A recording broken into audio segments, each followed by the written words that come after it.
Direito constitucional para a OAB tem um peso muito grande. Então, no vídeo de hoje, eu trago a resolução de algumas questões estratégicas para que você se prepare para os próximos exames da OAB, tá bom? Se você é novo aqui no canal, muito prazer, meu nome é Marcos. E junto com o Lúcio, nós estamos trazendo diversos vídeos para que você consiga se preparar para você tirar a tua tão sonhada carteirinha da OAB, tá bom? Então se inscreve no canal, clique no botão gostei e aquele seu amigo da faculdade ou eventualmente que vocês já até se formaram, manda para ele também para ele acompanhar essa série de vídeos que nós estamos postando aqui no nosso canal 100% gratuito. Beleza? Dito isso, galera, vou colocar para vocês na tela a questão de número 1. Aí, como é que vai funcionar? E eu quero fazer um tratado aqui com vocês. Eu quero que você pause o vídeo e tente responder antes de assistir a resolução. E aí, depois, quando vier a resolução, das 5 questões, você vai colocar aqui embaixo nos comentários quantas que você acertou. Por exemplo, 1/5, você acertou uma.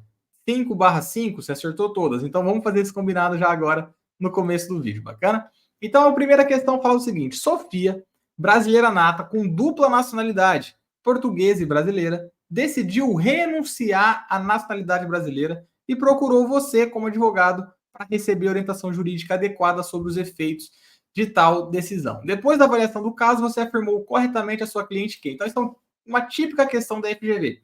A FGV ama trazer casos concretos para que você, na figura de advogado, responda a questão de acordo com a lei. E aqui, no caso, é de acordo com a Constituição Federal. As alternativas que eles nos trouxeram foram as seguintes: a renúncia sendo feita de forma expressa perante a autoridade brasileira competente, dará causa à declaração da perda da nacionalidade brasileira. A renúncia sendo feita de forma tácita, dará causa à declaração da perda da nacionalidade brasileira. Na letra C, ele fala que após a efetivação da perda da nacionalidade, ela não poderá readquirir a brasileira originária. E na D, fala que a renúncia não será aceita pela autoridade brasileira competente em razão do risco de geração de situação de apátrida. Então, aí você pausa e tenta responder, que agora eu já vou mandar ver na resolução dessa questão. Galera, a primeira informação importante que é preciso vocês terem em mente: a banca, a FGV, ela ama uma novidade legislativa. Ela quer saber se você, como futuro advogado, está antenado nos acontecimentos do mundo jurídico. Então, aqui foi uma mudança recente nesse artigo. Então, ele trouxe para nós essa questão da Sofia, né? Sofia. Aí a gente tem aqui, vou pegar aqui a canetinha para a gente começar já a colocar na tela para vocês. Primeiro, ela é brasileira nata, tá? E segundo, ela tem dupla nacionalidade. Isso aqui, com essa informação, você já elimina logo de cara a letra D. Por quê? Se ela tem dupla nacionalidade, portuguesa e brasileira, se ela renunciar à brasileira, ela não vai se tornar apátrida, tá? Ela vai continuar com a sua nacionalidade portuguesa. Ok? E aqui nós temos um macete para resolver essa questão. Eu costumo dizer o seguinte: anota aí já no caderninho de revisão. Anota da seguinte maneira: macete, vou colocar aqui para vocês. Macete. O brasileiro perde a nacionalidade quando ele peca. Marcos, como assim quando ele peca? Tem a ver com igreja? Não, galera, não tem a ver com igreja. É um macete para você lembrar na hora da prova. E lembrar do quê? Primeiro, o P, pedido. P de pedido expresso. Pedido expresso. Ei, ficou uma maravilha, hein? Essa cor verde em cima daquela cor apagou tudo. Pedido expresso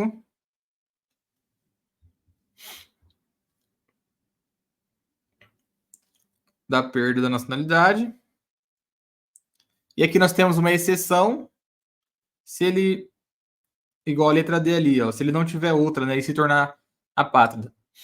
ou o K, né, de PECA, tiver cancelada a naturalização por sentença judicial. Então, essas são as duas hipóteses, e por isso que a gente faz esse mnemônico.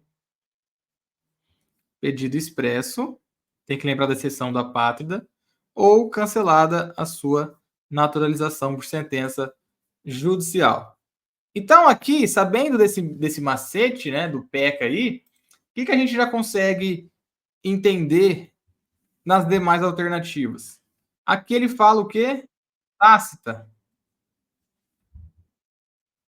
Então, você já consegue eliminar. E na letra C, galera, fala que ele não pode readquirir a originária. Isso aqui também está incorreto. E por que está incorreto? Porque lá no artigo 12, no seu parágrafo 5º, diz que o interessado poderá readquirir. Poderá readquirir nos termos da lei. Tá? Então, ele pode readquirir.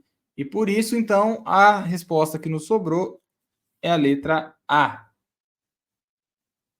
Ok? Boa! Vamos avançando na 2. A 2 diz o seguinte: uma proposta de emenda à Constituição, PEC, foi apresentada pelo presidente da República à Câmara dos Deputados. Tal PEC, para alguns parlamentares, versa sobre matéria que é manifestamente ofensiva ao núcleo essencial do Pacto Federativo. Apesar disso, é aprovada pelas comissões competentes e colocada em pauta pela mesa para votação em plenário.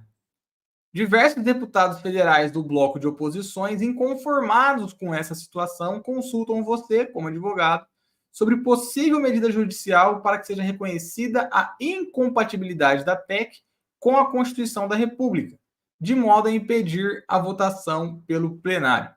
Então, novamente, a FGV fazendo o quê? Aquilo lá que eu falei para vocês, ela traz casos concretos, tá? Diante de tal contexto, assinale como advogado a opção que se harmoniza com o sistema brasileiro de controle de constitucionalidade. Então, você pausa, tenta responder, a gente vai para a resolução. A letra A fala o seguinte: a PEC, enquanto não for aprovada e convertida em um ato normativo vigente e eficaz, não pode ser objeto de nenhum controle de constitucionalidade. Isso aqui, galera, já está errado. Por quê? Porque nós temos sim o controle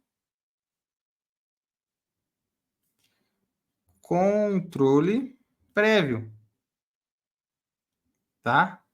Nenhum tipo, sempre quando na prova a banca fechar muito ou abrir muito, vocês tomem cuidado. Tipo, nenhum tipo. Sabe, mas será? Você desconfia, tá?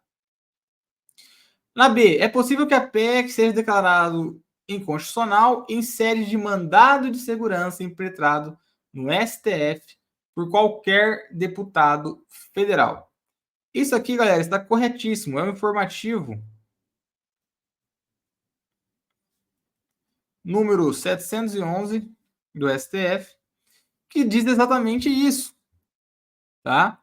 Que é possível mandado de segurança, no caso do parlamentar, quando a PEC ela for ofensiva à cláusula pétrea. E por que essa questão teve um nível de dificuldade a mais? Porque você precisaria saber que isso aqui, ó, matéria que é manifestamente ofensiva ao núcleo essencial do Pacto Federativo. Você precisaria saber, para responder essa questão, que isso daqui que ele falou é uma cláusula pétrea. Se você não soubesse, ia ficar difícil para você responder essa questão. Você ia ficar em dúvida. Putz, mas é ou não é? É ou não é? Né? Então, foi uma questão que exigiu um conhecimento interdisciplinar do candidato, tá?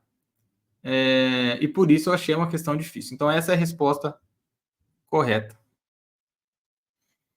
Tá? Aqui ele fala de ADI, né? ADI é posterior, né? Não tem controle prévio por meio de ADI aqui. E aqui ele fala de preceito fundamental e fala da ADPF. Tá? A ADPF ela é residual, galera. Só cabe quando não pode nenhum outro instrumento. E no caso aqui é possível o mandado de segurança. Bacana? Vamos lá então, vamos para a terceira. Durante uma operação policial, o conhecido traficante de substâncias entorpecentes de alta periculosidade, que operava no município Alfa, foi preso em flagrante. Sua prisão, no entanto, por alegadas razões de segurança, não foi comunicada a ninguém, acrescendo-se que o local onde se encontra detido é desconhecido. A família do preso procura você na qualidade de advogado para saber se ocorreu a violação de algum direito fundamental do preso, com base nas situações corretas. Então, novamente, mais um caso, vocês têm que raciocinar muito nessas provas da OAB. Tá? Não houve desrespeito, já elimina logo de cara. Não houve desrespeito. A prisão e o local onde se encontra o preso deveriam ter sido comunicados imediatamente à família ou à pessoa por ele indicada, bem como ao juiz competente para apreciar a legalidade da prisão. Perfeito, galera. Essa questão é uma questão de um grau de dificuldade mais fácil. Então, vocês não poderiam errar em hipótese alguma. Tá? Por quê? Então, artigo 5º. Questões que versam lá do artigo 5º, que é dos direitos e garantias fundamentais, né, individuais e coletivos, aqui mais especificamente no 62, tá? No 62, diz lá que a prisão de qualquer pessoa e local onde se encontra serão imediatamente comunicados ao juiz competente e à família ou à pessoa por ele indicada. E aqui fala umas baboseiras, ó. Como é de alta periculosidade, ele deixa de ser considerado. A falta de comunicação são justificáveis. Então, ele faz todo um auê aqui, contando um caso para você, realmente para te levar ao erro. Mas não caia nessa. Você, como advogado, vai se deparar muito com essas situações, eventualmente, de arbitrariedades no dia a dia. Bom? Quarto, Jamile, após a aprovação em concurso público, foi investido em cargo efetivo na Secretaria de Administração do Estado Alfa, no qual alcançou a estabilidade. No entanto, o mencionado ente federativo decidiu reformular o seu quadro de pessoal, de modo de que, após o devido processo legislativo, fez publicar a Lei XYX, que extinguiu a carreira e, consequentemente, o cargo efetivo ocupado por Jamile. Em razão disso, ato contínuo promoveu sua exoneração. Diante dessa situação hipotética, à luz das disposições constitucionais acerca dos servidores públicos, assinale a afirmativa correta. Então, aqui nós estamos lá no artigo 37 em diante, que fala da administração pública na Constituição Federal. Jamile não pode ser afetada pela alteração legislativa? Não. Ela pode sim. Muita gente acha que não, né? Mas nós vamos ver daqui a pouquinho por quê. B. O Estado Alfa deve promover o aproveitamento de Jamile em outro cargo, ainda que com atribuições e remunerações distintas daquela para a qual ela foi aprovada em concurso? Vamos ver daqui a pouquinho, vamos pular essa. A exoneração de Jamile revela-se adequada e pertinente diante da extinção da carreira e do cargo efetivo que ocupava pela Lei XYZ? Não também. Então já conseguimos eliminar logo de cara a letra A e a letra C. Jamile, em razão da extinção do cargo, deve ficar em disponibilidade. Correto. Com remuneração proporcional ao tempo de serviço, até o seu adequado aproveitamento em outro cargo. É exatamente isso. Tá? Ela fica em disponibilidade. E a remuneração não é integral, não. Ó. É proporcional ao tempo de serviço. Então, se ela está 3 aninhos no cargo, ela está muito ferrada. Tá? Onde é que está isso, professor? Para dar uma olhada aqui no meu VADMECO. No artigo 41, no seu parágrafo 3º da Constituição Federal. Tá? Então, a resposta aqui ficou a letra D. E ele fez uma pegadinha. Deve promover aproveitamento de Jamile em outro cargo, quando, na verdade, é disponibilidade, né? Até o adequado aproveitamento do cargo. Então, ele confundiu realmente, dava para se você colocou a B, não fica triste, porque realmente confundiu essas duas, tá bom? E a última questão, lembrando para você colocar de verdade, não vale mentir quantas que você acertou. O governador do estado Alfa, recém-empossado, apresentou o projeto de lei à Assembleia Legislativa, no qual propôs políticas de proteção específicas direcionadas às pessoas com deficiência no âmbito do seu estado, visto ser uma de suas pautas durante a campanha eleitoral. Com base na situação hipotética narrada e no sistema jurídico constitucional brasileiro em relação ao projeto de lei, assinale a opção correta. E aqui nós temos, ele fala na A, na B, na C e na D. Aqui, galera, tem um macete, né? Tem um macetinho. Por quê? Vamos falar a verdade. É um saco você ficar decorando competência de um órgão, de outro órgão, se é comum, se é concorrente, se é exclusiva. Então, um macetinho que pode ajudar vocês, assim, na questão de fazer prova mesmo, né? É o seguinte, você sempre vai associar, sempre não, que vai ter umas exceções, mas você vai associar a palavra proteção, você vai associar a competência, anota aí, concorrente. Tá? Você vai associar proteção com competência concorrente. Então, lá nós temos, no artigo 24 da Constituição Federal, proteção ao patrimônio histórico, proteção e integração das pessoas portadoras de deficiência, proteção à infância e juventude, tá? Nós temos exceções? Temos exceções. Por isso que eu falei, né? Temos exceções. Então, nós temos exceções? Temos. Quais são elas? Lá no artigo 23, no inciso 2, inciso 2º, está falando assim, ó, cuidar da saúde e assistência pública, da proteção e garantia das pessoas portadoras de deficiência. Então, nessa hipótese aqui, vai ser uma competência comum. E nós temos também, lá no artigo 22, no inciso 30, proteção, e esse aqui é nova, tá? Então não confundam, ó. Esse aqui é nova, ó. Proteção e tratamento de dados pessoais. Essa aqui, ela é privativa da União.